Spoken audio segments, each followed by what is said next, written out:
Hello everyone, welcome, my name is Phoenix and this is the Consumer's Guide to Video Games. Astrobot, 2024, Team Asobi. Astrobot is a platformer game where the player takes control of the titular tiny robot. While exploring the universe with his buddies, a giant alien attacks them and destroys Astro's ship. Most importantly, the alien steals the ship's CPU. Now stranded on an unknown planet and his friends scattered across space, Astro must not only find a way to repair his ship, but save his friends as well. This game won Game of the Year at the Game Awards. Not that the Game Awards mean anything, but worth noting.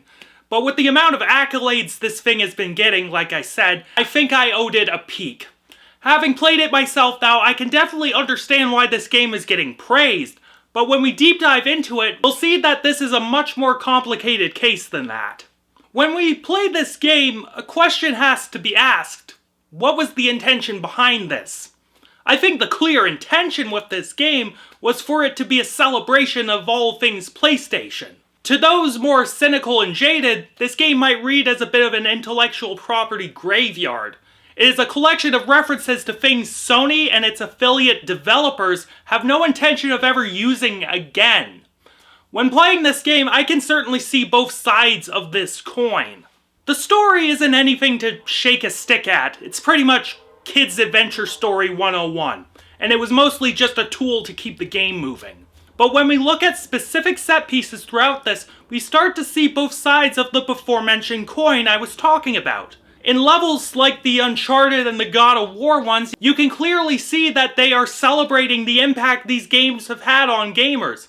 I'm one of them, as I very much enjoyed the Uncharted and God of War games. But then you get a level based on Ape Escape, a franchise which hasn't had a proper new entry in 20 years. On top of that, you're finding bots based on franchises like Crash Bandicoot. Number 4 didn't draw many dimes despite it being dope, so I guess we're not getting a 5. Killzone, one of the PS3's main franchises, and one that hasn't had an entry for like a decade. Ratchet and Clank, Rift Apart was fun, but it didn't exactly revive interest in the franchise. Jak and Daxter, 15 plus years since the last one there, and it's a franchise people adore. Fucking Spyro the Dragon, over 10 years since the last proper entry there. Parappa the Rappa, 20 plus years since 2 came out, and they haven't done fuck all with it since. So on, and so on, and so on. Like, I suppose in some way this game is tapping into the nostalgia market.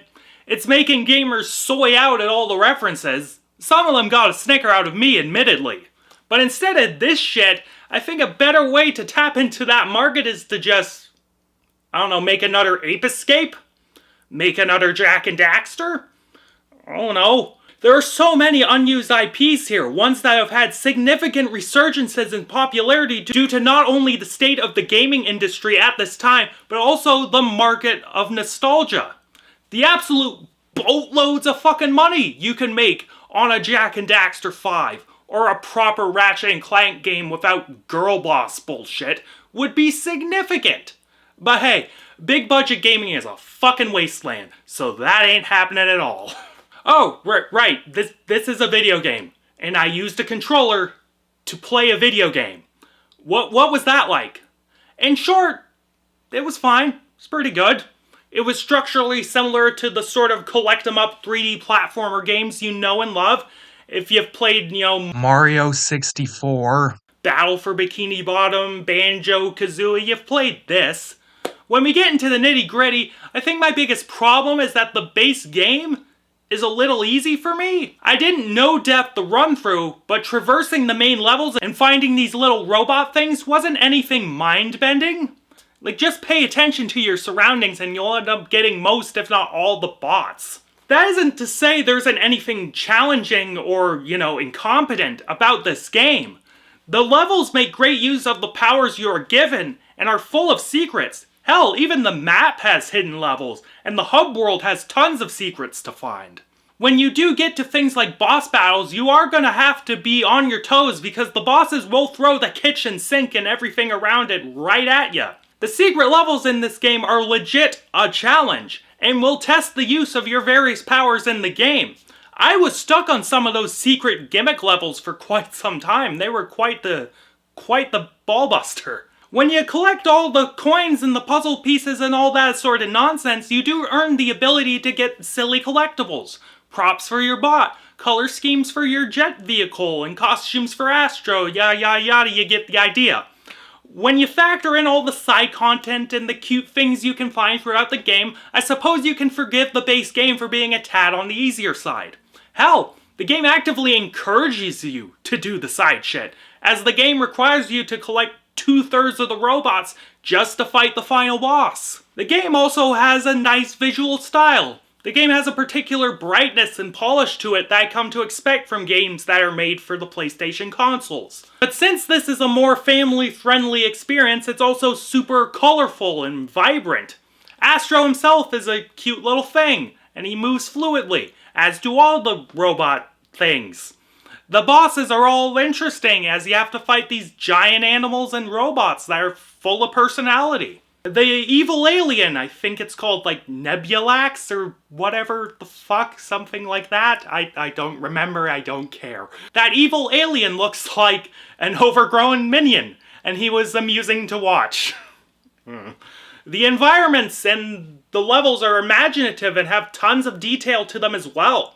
Your typical sort of beach worlds, tundras, spooky, scary worlds, deserts that you would find in a game like this, but it's hard not to admire the imagination that went into them. The music in the game has personality, to say the least. Booting the game up, the start screen is set to the synthy dance number, which repeats the line, "I am Astrobot."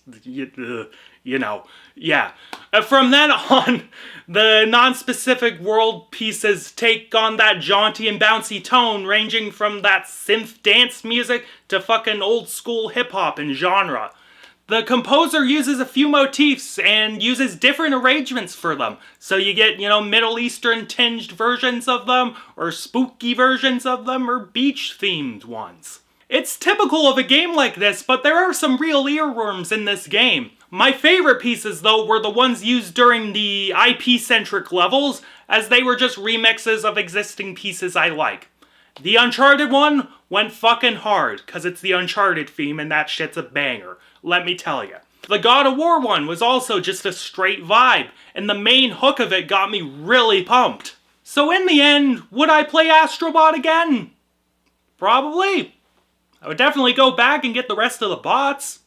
As a pure gaming experience, Astrobot is relaxing and at its best, rewarding in its challenge. The levels are detailed and imaginative in both design and aesthetic, and the music will get stuck in your head, but not in any annoying manner. But in terms of what this game represents in the grand scheme of gaming, I don't quite know. Is it a well-intentioned love letter to these systems that have brought people like me years of happiness, release, and fond memories? Or is it a tragic reminder of the lack of creativity and alarming willingness to abandon genuinely great IPs due to a perceived lack of profitability found in the modern gaming industry? I suppose that's for you to decide, because I can't seem to make up my mind on that. Anyways, if you're looking for a relaxing platformer to play through, definitely keep this one prioritized on the list. And I'm feeling a 7 out of 10 on this one. Maybe that's generous. Maybe that's a little generous. But I ultimately, and this is what's most important about gaming, I had fun. Catch you later, guys.